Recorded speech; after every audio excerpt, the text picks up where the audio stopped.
What does ALEC provide? You know, I think the biggest thing it provides is the ability to collaborate with people all over the United States. You know, there are a lot of friends here now. I've been coming to ALEC so long, you get to know people. Hello and welcome to the ALEC 52nd Annual Meeting in Indianapolis, Indiana. I'm Lars Daleside, and joining me right now is Kansas Speaker of the House, Daniel Hawkins. My first question overall is, where are we in Kansas? You know, we ought to be in Kansas. I don't know that we've ever had an ALEC in Kansas. We should be in Kansas. Ty Masterson was just our national chair. We had that in Denver. We got the Speaker of the House here. That's a lot of political power and weight. Why aren't we somewhere? Where would we be in Kansas? I would imagine if we were in Kansas, we'd be in Kansas City. That would probably be the place where we'd have all of the things that people would want to see. Wichita is where I'm from, so I'd love to have ALEC in Wichita, but I'm not sure that there would be enough activities there. We might need a little bit more than what Wichita has to offer. That's right. Although Wichita is a perfect place for me. So. Well, it's a great little town. I have visited friends and family there. It is fun to go in and out of, but yeah, it might be a little bit more of a pressing issue. But right now, Speaker of the House, how long have you been Speaker? Well, I've been Speaker 3 years. This is my third year. Been in the House 13 years. So 13 years. 1 year to go. So next year will be my last year. And then you're termed out? Termed out. Yep. Ooh. Yep. Wow. Then there must be a lot on your agenda, because I'm sure there's so much that you wanted to get done, and no matter how hard you worked or what you pushed through, it just never happens. You know, I actually lucky because I've had Ty Masterson as my partner on the Senate side. He's the Senate president. We're both from the same area. We live probably about 25 miles apart, both in the Wichita area. So we get to talk all the time. We get to work together on things, collaborate, and it's really been a great experience, I think, for both of us. We've got a lot done in the last 3 years. Wow. Well, then that's good. Glad to see that you're happy with the progress so far. Where it's going. So what was one of the big things that you guys accomplished last legislative session? This legislative session was a big time for us because, number one, everybody's working on affordability issues. Affordability, you know, cost of living, that's a big deal. Well, for the state, certainly our budget has been an issue for a little while. You know, COVID kind of messes the budget up. A lot of money come in. And so this year we decided to change our budgeting process. And for the last 70 years, the governor has produced the budget. And you know, when the governor produces the budget, folks don't necessarily feel like they have as much input into the budget.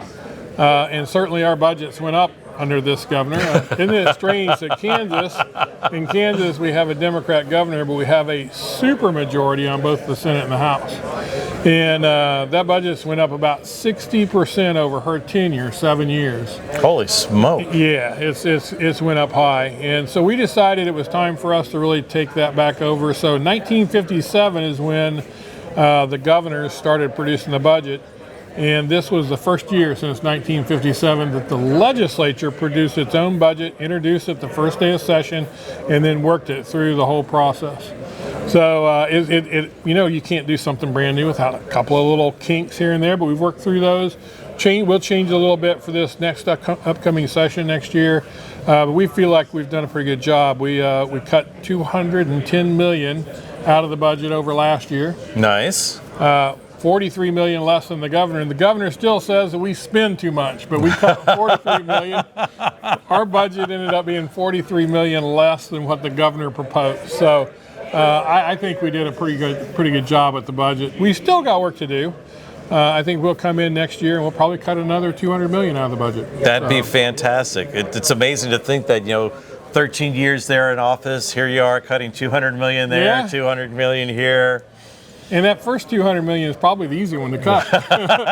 You know, it starts getting harder every year after that to continue. But I know that, you know, just like we've seen on the federal level, Medicaid has lots of opportunity in it. Sure. And I think that's one place that we will find. I think that when we really start looking, we'll find some duplicative efforts in Medicaid that we can probably find some efficiencies in, and we'll continue to get there. We'll get successive years where we can cut this budget and get it really back into shape. So we're looking forward to that process.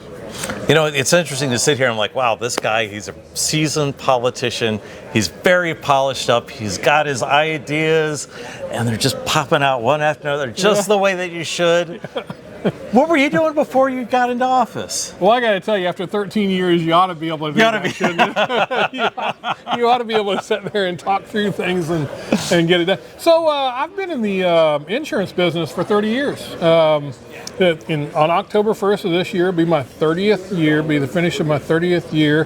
Done a lot of things in the insurance business, and terming out as speaker, I'm actually running for insurance commissioner now. So, perfect timing. We'll go right into that. In fact, we already started it back on May. We announced, and we've been on the road ever since. Fantastic. That's great. So this is, no, we didn't ask you overall. How long have you been coming to ALEC? When did you find ALEC? I think my first ALEC was in Dallas. I can't tell you. I think it was probably 14. In 2014. So right when you were a brand new legislator. Yeah, I think the first one that I could have went to was Chicago, and I missed that one. I didn't even know about ALEC at the time, and it was after my first year that I found out about ALEC. And I don't think I've missed, a summer or a winter ALEC since. I think I've been to every one of them. So you were in D.C. with us last fall? Yes, I was. Yeah. Great, that's fantastic. Yeah. Well, what is the one thing, if it keeps on bringing you back, why does it keep on bringing you back? Well, what does ALEC provide? You know, I think the biggest thing it provides is the ability to collaborate with people all over the United States. You know, there are a lot of friends here now. I've been coming to ALEC so long, you get to know people and you see them twice a year. Being speaker, you get to go to the speakers conference, certainly. And when I got here, I thought, one thing I got to do is see Todd Houston. And first day I saw him, talked to him, I went over to their Capitol and really got to take a little tour through the Capitol and see that. Is awesome.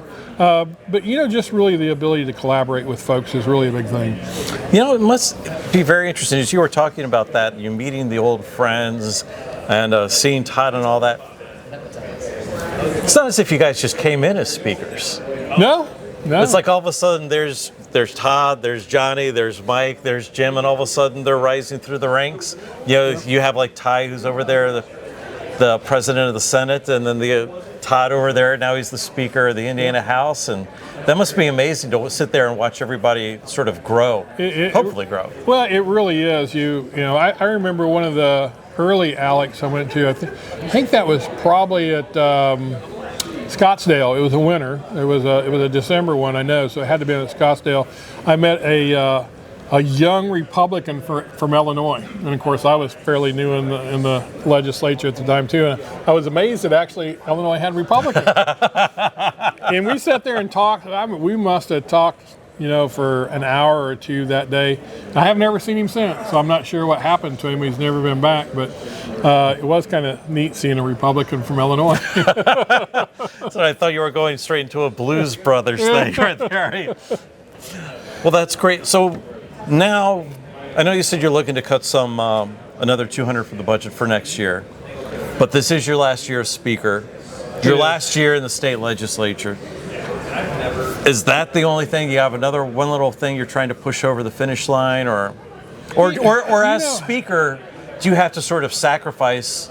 It's not as if you can get through your own stuff. You have to sort of marshal through everybody else. Yeah, I would say that's actually the case. Is as Speaker, it's not that I have some agenda. I'm there to help our folks get what they want through the legislature, and so I spend most of my time doing that. That's what I work on. Somebody will come to me and say, "Hey, can you help me get this through?"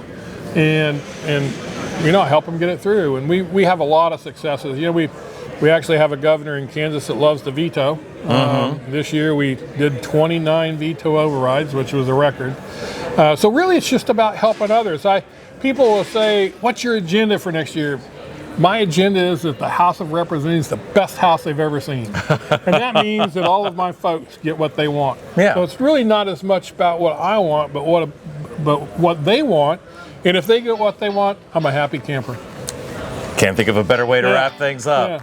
All right, well, Speaker Hawkins from the Kansas State House, Appreciate you coming down, spending some time with us here Absolutely. at the ALEC 52nd Annual Meeting in Indianapolis, Indiana.